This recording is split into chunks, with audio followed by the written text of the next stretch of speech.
Today we're gonna talk about one of my favorite topics, and it definitely got me into emergency preparedness and survival, and that is the famous bug out bag. If SHTF hits and something happens and you have to leave your vehicle behind, unfortunately, you wanna have a nice backpack that you have some dedicated gear to get you home. Let's dive down into the table and take a closer look at what I carry in my bug out bag. So here's my bug out bag. I had patches made for each of our bags. I think having some identifier on here is important. You know, you could do a nickname or something. I just chose to do our first initial and our last name. I ended up picking up 4 of the 511 Rush bags, the Rush 12. So it's the smaller of the backpacks, but I think it's kind of perfect. It's not too big, not too small. It's just right. On the exterior of the bag, I have a Resqueme. I absolutely love these things. You can pull it off the bag really easy. You can cut seat belts with it and punch the glass. They're pretty cheap,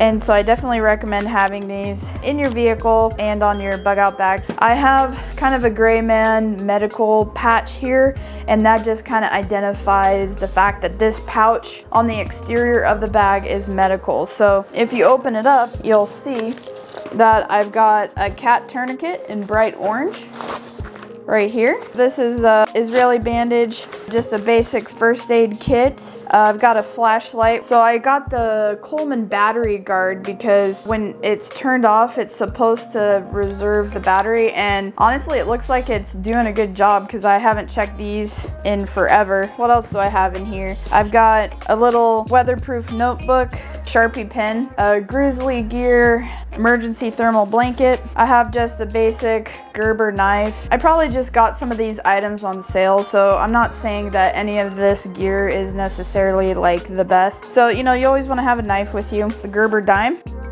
And then I also have a map of the United States and a map of Washington State. Okay, so let's see if there's anything in this back pocket. I do keep $100 of emergency cash. I think small bills are the way to go. Backup laces. Okay, and then on this top pocket, I have just a quick self-defense item. I think it's called the spike. Not all my family members carry a firearm, and so I wanted to make sure that we had some sort of self-defense weapon. MECHANIX gloves, you know, appropriately sized to your hand. Germex. And then to complement the maps, I've got a little compass here. This is from Brunton. I just like the army green color, and it kind of looks cool. It looks like it wouldn't get broken in the bag, so I put that in there. I think I'm going to take everything out so you guys can see exactly what I have in all the pockets. And then there's another little pocket up here, and I have a headlamp from Streamlight, and it's rechargeable. Headlamps are absolutely invaluable. Without having to take it out of the bag, you could just quickly make sure that it's still working. All right, that's all I have in there.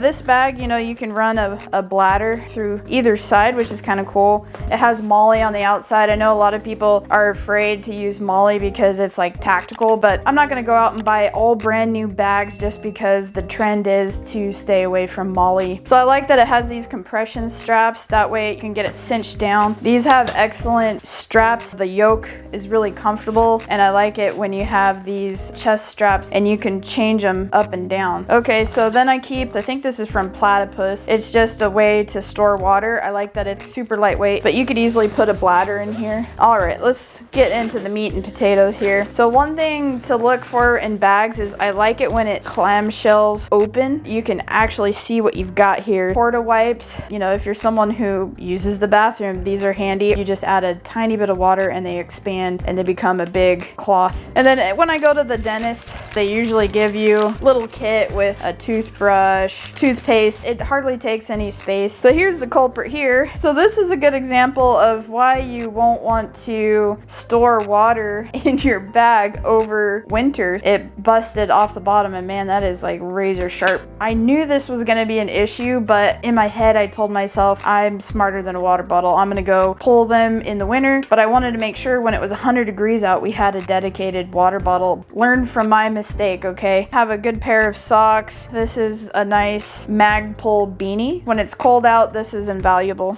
And then I have some Pike Trail gaiters. This is a lighter weight option than having a full rain kit in here, and they just kind of open and go over your pants, and so that way you can kind of keep the wind and the wet out. Speaking of rain, I've just got a really cheap OZARK trail hooded poncho. I've used these before. They do okay. They're not very heavy duty, but I like that they're lightweight. And then you may notice in the back here, I've got this really nice tarp. And on one side it's green, so if I needed to make a little tent and conceal myself, I could, or I could turn it over to the other side and have this reflective material. Either way, it keeps you warm in bad weather. So I kind of just put that in the back, and so you almost don't even notice it's there, and then put everything else in front. So one of the things I did splurge on, and I got these way oversized because maybe you have a big sweatshirt on, so don't get these to fit tight and be fashionable, but this is a nice 511 jacket. It's a waterproof material. I like that it has a hood that has adjustment there. Just get yourself a nice little rain jacket.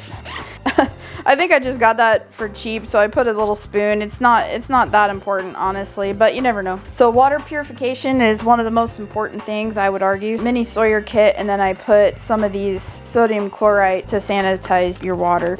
So food isn't nearly as important as water, but I still think it's good to have. These are past its best by date, but they'd still be fine to eat. I also have some stormproof matches here in a nice Yuko container. Bic lighter.